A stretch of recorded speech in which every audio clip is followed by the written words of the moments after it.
In a nutshell, growth and value represent two alternative approaches to stock market investing. Growth stocks refer to companies with better-than-average earnings or revenue growth, which the market expects to continue in the future. Value stocks denote companies that have good fundamentals, but which have somewhat fallen out of favor among investors and that appear undervalued. Growth stocks. Investors expect to see earnings revenue growth that exceeds the market average, and these stocks often look expensive in terms of P/E ratios and show higher volatility. Investors look at growth stocks to generate capital gains through stock appreciation, as these companies generally reinvest their earnings into their business to generate faster growth, rather than pay dividends. Value stocks. These stocks refer to companies that appear to be cheap when looking at their fundamentals or against other companies in the same industry, and can often offer high dividend yields. They are generally perceived to be less risky than growth stocks, but that is by no means guaranteed. As a general rule, growth stocks are a good choice if you don't need ongoing income from your portfolio, you have a long-term horizon, and you can stomach wider swings in prices. Many growth stocks see their prices soar as investors are excited about their prospects, but if expectations don't materialize, prices can plummet just as fast. And sometimes such expectations are just so unrealistic that a correction may be inevitable.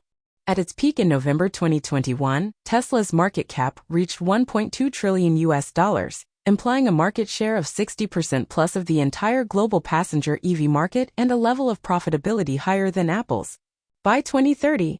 But be careful before betting on a price correction. Growth stocks can sustain unrealistic valuations for prolonged periods of time, as many investors who shorted Tesla stock have witnessed, time and time again.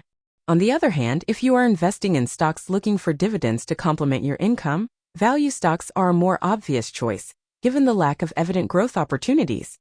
These companies tend to pay out larger portions of their net cash flows through dividends. And as long as business conditions remain predictable, price volatility is comparatively lower. These stocks are generally perceived to carry a lower risk, but there is a catch. When is a stock actually cheap? It may well be that a company is trading at a discount to its industry peers for good reasons. It may have lost its competitive edge, it may not be able to keep up with innovation or industry-wide changes. In that case, a lower price may well be permanent. And if you picked one of these companies, you will have fallen into the so-called value trap. Not much joy will come from owning that stock. One can invest in growth and value stocks individually, or they can elect to pick mutual funds or ETFs that invest in either, across one or more geographies and currencies. Or they can pick a mix of both, choosing funds that invest in growth as well as value, following a strategy known as growth at a reasonable price. But is it possible to say more about their relative risk or chances of overperformance?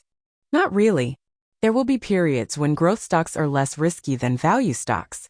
There is no law stating that value will always be safer than growth, or that growth will always outperform value.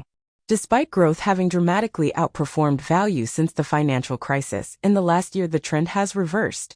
But it's anyone's guess whether this will continue to be the case for the next 1, 3, or 10 years. Whether you choose value or you prefer growth stocks, tracking your portfolio performance is, as always, of paramount importance.